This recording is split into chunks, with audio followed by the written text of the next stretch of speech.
दोस्तों कहते हैं, बुजुर्ग कहते हैं कि जो सच्चा होता है ना, उसके साथ ऊपर वाला होता है। लोग उसको जितना मर्जी झूठा साबित करने की कोशिश करें, लेकिन अगर कोई सच पे अड़ा है तो ऊपर वाला एक दिन उसके साथ खड़ा नजर आता है और उसकी सच्चाई दुनिया को दिखती है। ऐसा ही कुछ भारत के नेता विपक्ष राहुल गांधी के साथ भी हो रहा है। नमस्कार, मेरा नाम है प्रदीप चौहान। अंधभक्तों के आज आपको बहुत सारे एग्जाम्पल दिखाऊंगा जो खुद को अंधभक्त साबित करते ही करते हैं। राहुल गांधी की जो राय अंधभक्त के बारे में कल उन्होंने रखी थी, उसको भी सच साबित करते हैं। अब ये चेहरा एक अमीश देवगन एंकर सुना होगा। उससे पहले आपको मोदी जी की एक मीम याद होगी ना, वो अंगेन घातम, वो बड़ा श्लोक। ये बेचारे अमीश देवगन अपने साहब की चाटुकारिता के चक्कर में उनकी जो हर बार इमेज वो मीम बन के सुनाई जाती है, अभी जेनजी आंदोलन में भी खूब चली वो प्रधानमंत्री का वो श्लोक, उसको साफ करने के लिए ये श्लोक पढ़ के सुनाना चाहते थे कि संस्कृत में श्लोक है और इसको कैसे पढ़ा जाता है। मोदी जी को बचाने के चक्कर में खुद फिर से मोदी जी ने आखिरी लाइन में गड़बड़ी की थी, देवगन साहब तो दूसरी ही लाइन में फंस गए और उल्टा अपना मीम अलग से बनवा लिया। एक बहुत ही सुंदर श्लोक है, मैं पढ़ के सुनाता हूं। अंगेण गात्रम नयनेन वस्त्रम वस्त्रम नयनेन वस्त्रम वस्त्रम नयनेन वस्त्रम। अब भाई साहब, अब बताइए, अब मोदी जी का मीम के साथ अगर ये मीम भी जुड़ गया, दोनों को मिला के बना दिया जाए तो नया मीम कितना सुपर हिट होगा इस देश में। आप सोचिए, अमीश देवगन प्योर अंधभक्त किस तरह से। एक और प्योर खालिस, जैसे शुद्ध देसी घी होता है ना आपका, हमारे गांव में होता है गाय का, भैंस का शुद्ध देसी घी जो अपने घर का होता है, ठीक वैसा ही शुद्ध अंधभक्त आज आपको एक और दिखाता हूँ मैं फिल्म इंडस्ट्री से। शायद आपने नाम ना सुना हो, क्योंकि नाम याद रखने लायक इन्होंने कुछ काम किया नहीं है, लेकिन शायद कहीं कोई चेहरा देखा हो। पर मैं आपको नाम बता देता हूँ, जनाब सुदेश बेरी एक्टर हैं। इन्होंने कल की राहुल गांधी की उस डेफिनेशन को वर्ड टू वर्ड, शब्दशः बिल्कुल बिल्कुल सच साबित किया। राहुल गांधी ने कहा, एक छात्र होते हैं, एक इडियट होता है यानी महामूर्ख होता है, और एक अंधभक्त होते हैं जो उस महामूर्ख को भगवान समझते हैं। यही लाइन कही थी ना। अब जरा सुदेश बेरी को सुनिए। मुझे मोदी जी के वो पैर धो के पीना है, तो अगर आप मुझे मिला दें मोदी जी से। मैं तो मिला नहीं, मैं जानता नहीं उनको, खाली मैं जैसे हम ईश्वर को देखा नहीं हमने, तो उसकी पूजा करते हैं, तो मैं भी उतनी ही इज्जत मोदी जी की करता हूँ। तो उसमें कोई बुरी बात नहीं है, तो बुरी बात तो नहीं, करता हूँ तो करता हूँ बियॉन्ड द पार्टीज। अब बताइए, राहुल गांधी या कांग्रेस को राहुल गांधी की बात सच साबित करने के लिए कुछ मेहनत करने की ज़रूरत है? कतई नहीं, कतई नहीं। खुद अंधभक्त राहुल गांधी को सच साबित कर रहे हैं, सच्चा साबित कर रहे हैं। आपको एक और दिखाता हूँ, एक और है, पेड ट्रोल है बीजेपी के ऋषि बागड़े। राहुल गांधी के संसद में बैठने के स्टाइल को लेकर तंज कस रहे थे। नीचे तुरंत भाई साहब, तुरंत इस सोशल मीडिया के ज़माने में तुरंत जवाब मिलता है, जब मोदी जी की फ़ोटो भी ठीक वैसी लगा दी गई। फिर इतने बेशर्म होते ही अंधभक्त, कहीं मुंह भी नहीं छुपाते, शर्म भी नहीं आती इनको, फिर अगले दिन उगाते हैं। लेकिन जवाब तो बराबर मिलेगा। जवाब केंद्रीय मंत्री जितेंद्र सिंह को भी मिला, जिन्होंने राहुल गांधी के बाद संसद में खड़े होकर बड़े चौड़े से कहा था कि राहुल गांधी झूठ बोल रहे हैं कि अमित शाह के साथ 30 कारों का काफिला चलता है। लोगों ने तुरंत शॉट निकाल दिए, तुरंत विजुअल निकाल लिए, जहां 30 नहीं बल्कि 36 गाड़ियां अमित शाह के काफिले में। देखिए, शायद इनको गिनती करने में भी दिक्कत है। 30 गाड़ियां कभी भी गृह मंत्री जी के साथ नहीं चलती। Union home minister Amit Shah अभी आ रहे हैं।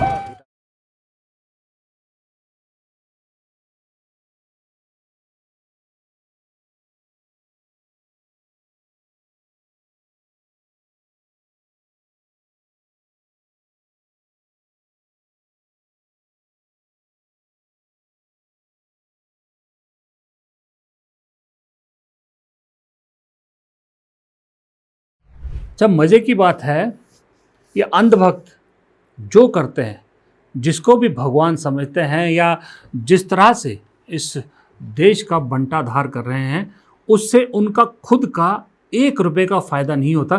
खुद का भी नुकसान कर रहे हैं, इस देश का भी नुकसान कर रहे हैं। और इन अंधभक्तों की इस अंधभक्ति का फ़ायदा मालूम है किसको मिलता है? ऐसे लोगों को। ये देखिए बाबा रामदेव जैसे लोगों को। हरकतें देख रहे हैं बाबा रामदेव की। कहते थे 35 रुपये लीटर तेल मिलेगा, आज जब पूछो सवाल तो कहते हैं मेरी पूंछ उखाड़ लेगा।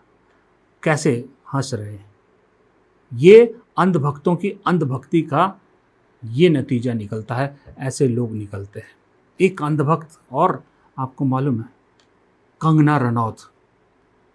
कंगना रनौत ने तो इस बार वाकई में आज संसद में मैं देख रहा था, आई थी, नहीं राहुल गांधी को माफ़ी तो मांगनी पड़ेगी, ऐसे कैसे किसी के बारे में कुछ भी बोल सकते हैं। और खुद क्या बोलती हैं, खुद उन्होंने उस जेनजी प्रोटेस्ट में जो शामिल हुई लड़कियां हैं उनके बारे में क्या क्या बोला था, आपने बहुत पढ़ा होगा, मैंने अपने वीडियो में सुनाया था कि किस तरह से जेनजी को गटर जनरेशन और लड़कियों के कैरेक्टर असैसिनेशन कर रही थी कि कैरेक्टरलेस हैं, हाउसवाइफ नहीं बन सकती, क्या क्या नहीं कहा था कंगना रनौत ने।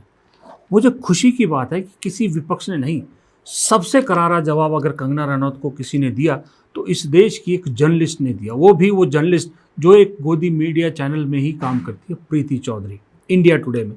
मैं बहुत पसंद करता हूँ प्रीति चौधरी को, हमेशा उनका स्टैंड बड़ा न्यूट्रल रहता है, सच्ची पत्रकारिता करती है। उन्होंने सुनाया, कंगना रनौत ने जो बयान दिया उस पर उन्होंने खूब खरी खोटी सुनाई कंगना रनौत को कि किस तरह से इस देश की औरत का अपमान उन्होंने किया है। उसके जवाब में कंगना रनौत एक कदम और नीचे गिर गई, एक कदम और नीचे गई, पहले वाले ट्वीट से भी ज़्यादा, मैसेज से ज़्यादा। प्रीति चौधरी को कहती हैं, एक तरह से इशारा करती हैं कि खुद उस जेनजी प्रोटेस्ट में कपड़े उतार के प्रोटेस्ट करने के लिए क्यों नहीं गई, इस तरह का एक उन्हें इशारा किया और टैग किया। और उसके जवाब में फिर प्रीति चौधरी, एक तो आर्मी ऑफिसर की बेटी, दूसरा हरियाणा की, अब जब जवाब मिलता है ना तो हरियाणा वाले तो ज़रा ठोक के जवाब देते हैं। पूरा जवाब नहीं सुनाऊंगा, प्रीति चौधरी का एक छोटा सा कंगना रनौत के मुंह पे जो करारा जवाब मारा है वो सुनिए। All right, so, this is not advice, this is not a take, but this is a response to what she said because she tagged me. So, Kangana ji, you actually lost me at Kapde Utarne Ki Azadi. The language you used in your post directed at me is despicable. Leave alone Gen Z, you seem to have very little respect for women at all. But this isn't really about me. You also appear to conflate young women registering dissent with abusing people and taking off their clothes. Perhaps you don't know this, but our government recognized and even bowed to a protest where young men and women expressed dissent in innovative ways. Believe me, naked women shouting obscenities was not one of them. Nor was I attempting to provoke or encourage anyone to do so.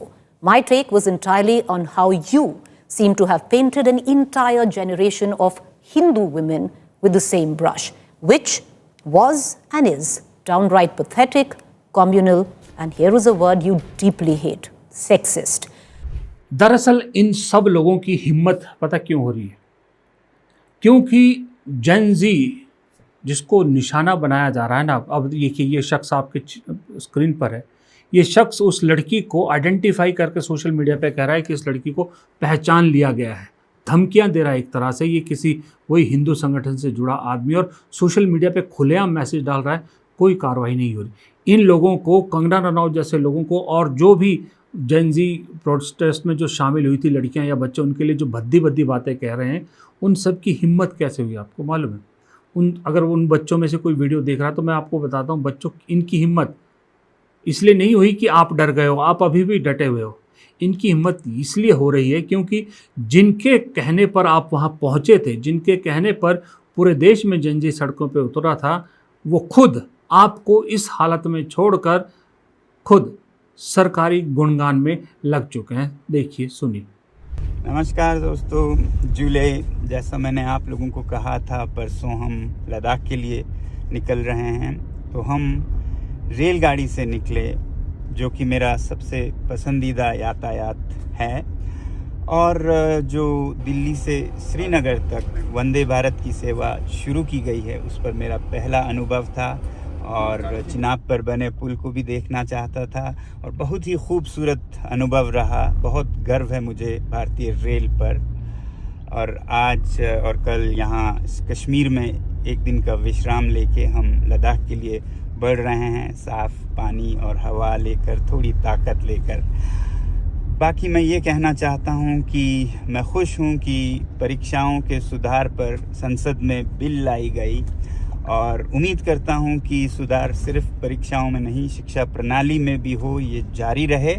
और दूसरी तरफ appeal करना चाहूँगा सरकार से कि वो जो समझौते हुए थे पहले मेरे साथ लिखित में और फिर सीजेपी के साथ, कि वो प्रदर्शन में जो छात्र थे उन पर कोई कानूनी कार्रवाई नहीं करेंगे, एफआईआर्स नहीं करेंगे, उस पर कायम रहे, पालन करें और देश में खासकर युवा पीढ़ी में एक भरोसे का माहौल बनाएं और सब मिलकर राष्ट्र निर्माण और एक महान भारत बनाने में जुट जाएं। फिर से भरोसे के साथ जुड़ता रहूँगा आप लोगों से।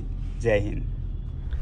ये है वजह कि आप लोगों को निशाना बनाया जा रहा है। लेकिन ये बात तय है कि जेन ज़ी प्रोटेस्ट ने, इन युवाओं के प्रोटेस्ट ने जो चिंगारी भड़काई है वो शोला बन के रहेगी, वो अब दबने वाली नहीं है। जितना मर्जी डरा लीजिए, धमका लीजिए, कब तक करेंगे? एक वक्त पे आके ये रुकेगा। लेकिन अब तो आलम यह है कि देश के अलग अलग कोनों में जेन ज़ी तो छोड़िए, जेन अल्फ़ा जो उनके बाद की है वो भी विरोध प्रदर्शन पे उतारी है, वो भी सड़कों पे विरोध कर रही है, स्कूलों में विरोध कर रही है। क्या कीजिएगा सरकार? कहाँ तक रोकिएगा? किसको रोकिएगा? आपकी जेन ज़ी को देख के जेन अल्फ़ा सड़कों पर है और जेन मिलेनियन जो जेन ज़ी से पहले की आती है उसकी एक पत्रकार आपको मुँह आईना दिखाती है, आपकी जो सबसे मुँह फट सांसद है उसको आईना दिखाती है। कहाँ कहाँ किस किस को रोकिएगा? ये सिर्फ 22 करोड़ का मामला नहीं रहा, अब ये बढ़ गया है। कल राहुल गांधी ने संसद में एक और बात कही थी कि किस तरह से शिक्षा का पूरा संघीकरण हो गया है, क्योंकि हर यूनिवर्सिटी, हर कॉलेज के प्रिंसिपल, वाइस चांसलर्स संघ के लोग हैं। यहाँ तक कि शिक्षा मंत्री धर्मेंद्र प्रधान संघ के थे, उनको हटा के जो नए शिक्षा मंत्री बनाए गए हैं जोशी, प्रहलाद जोशी, वो भी संघ के आदमी हैं। तो संघ ने शिक्षा का पूरा संघीकरण कर दिया है, इसीलिए पूरा सिलेबस सब कुछ बदल दिया गया है। ये बात राहुल गांधी की भी, ये भी बात सही साबित होती है। शिक्षा के साथ साथ अब खेल का भी संघीकरण हो रहा है। और इस सरकार पर जो राहुल गांधी कहते हैं ना कि संघ का जो है वो चाबी चलती है, संघ ने कंट्रोल कर रखा, संघ के कंट्रोल में सरकार चलती है, इसका आज बहुत बड़ा उदाहरण मिला जब हॉकी इंडिया ने, सोचिए हॉकी इंडिया जो फेडरेशन है जो इस देश में हॉकी चलाती है, उसने ये फैसला लिया कि अब से हॉकी की टीम वो पुरानी ट्रेडिशनल नीली जर्सी, नीले रंग की जर्सी नहीं पहनेगी, अब भगवा जर्सी पहनेगी। सोचिए भगवा जर्सी पहनेगी अब हमारी भारतीय हॉकी टीम। ये फैसला लिया है आज किसने? हॉकी इंडिया ने। और इसके जवाब में देखिए विरोध भी पूरा मिला। जो पुराने खिलाड़ी हैं इंडियन हॉकी टीम के, उन्होंने नाराज़गी, गुस्सा सब जाहिर किया है। वासुदेवन भास्करन जो लास्ट ओलंपियन मेडल जो था, गोल्ड मेडल था भारतीय हॉकी टीम का, उसके जो कैप्टन थे, उन्होंने क्या कहा? उन्होंने कहा कि मैं इससे खुश नहीं हुई है नए रंग की जर्सी से।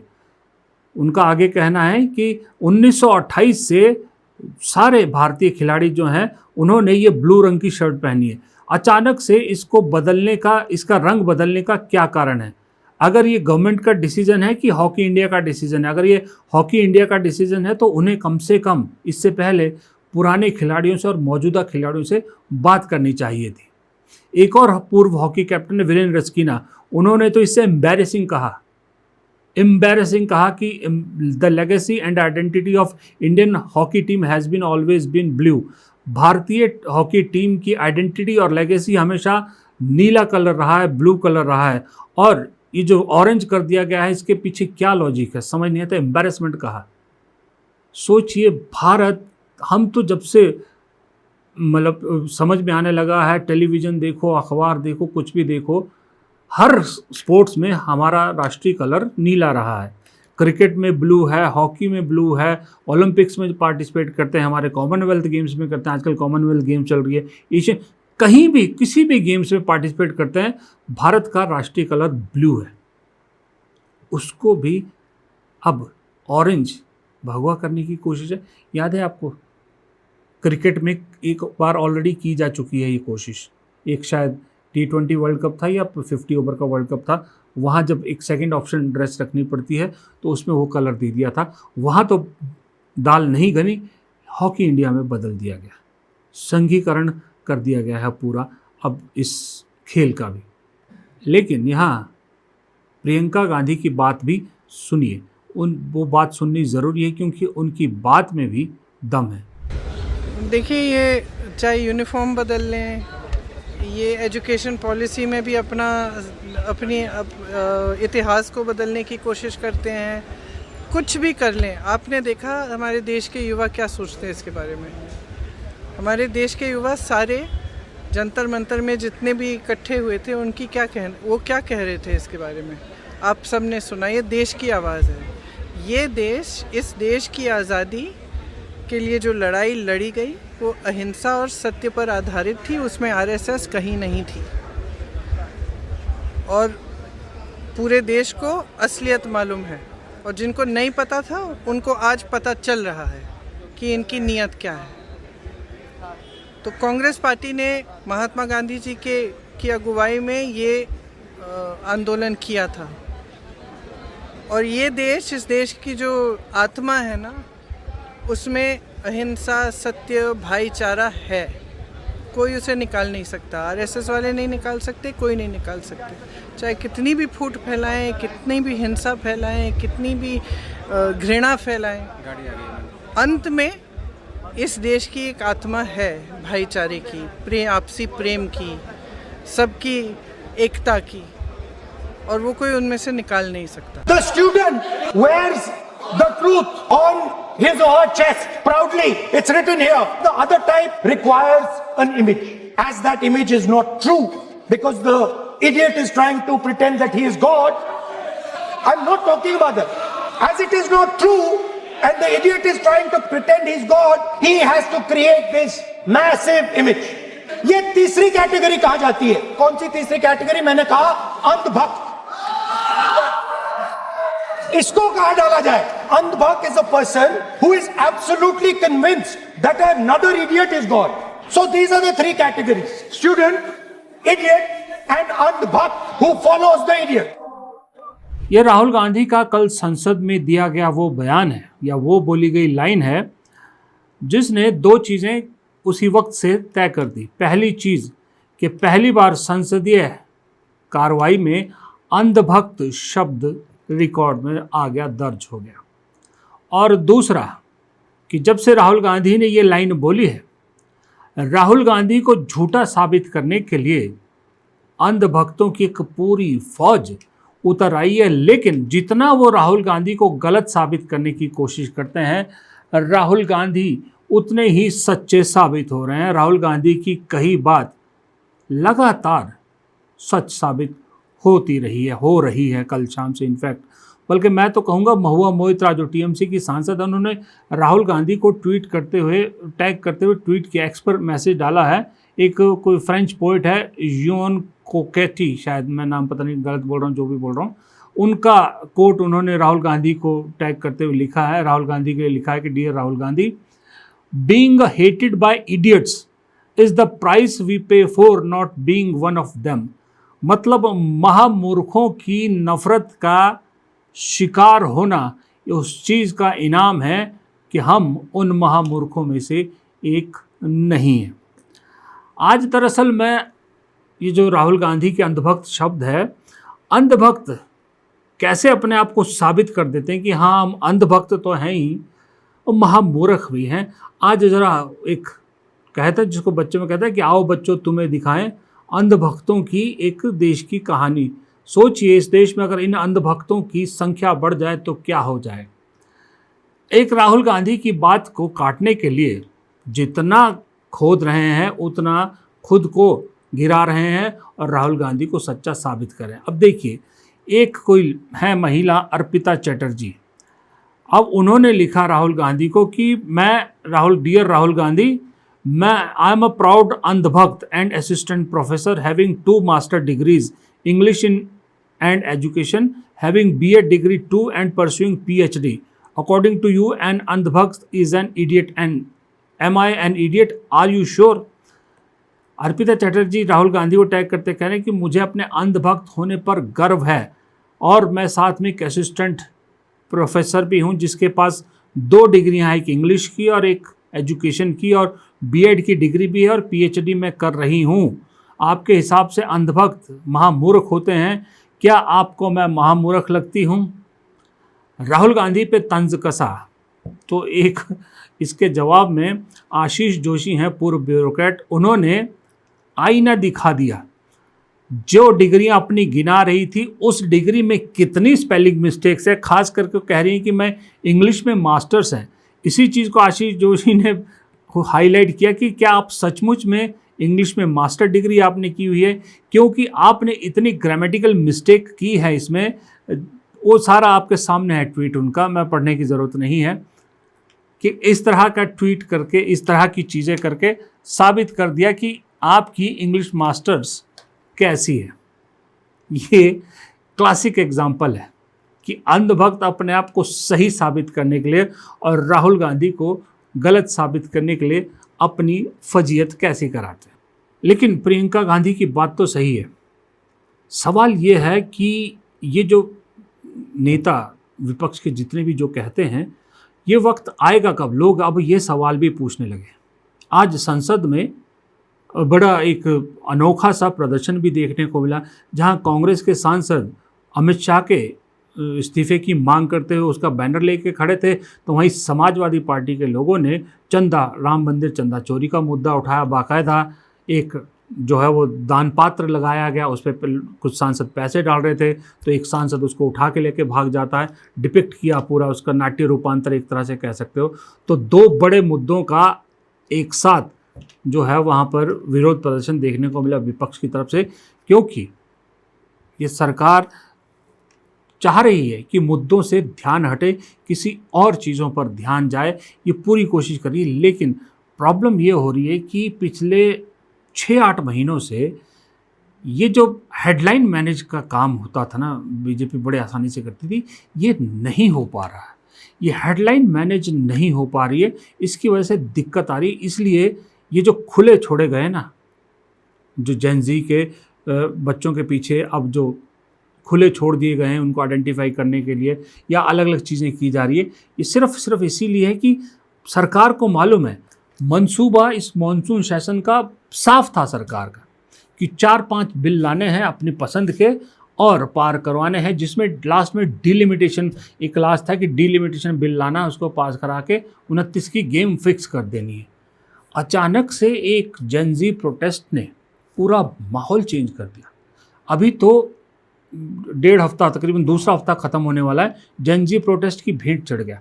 इसके बाद अब राम मंदिर चंदा चोरी का मुद्दा आएगा, उसको भी विपक्ष नहीं छोड़ेगा, 1-1.5 हफ्ता उसमें चला जाएगा। और उसके बाद एक और बड़ा मुद्दा अभी मुंह खोले बैठा है, वो है E20 पेट्रोल वाला, जिसमें नितिन गडकरी जी लपेटे में आएंगे।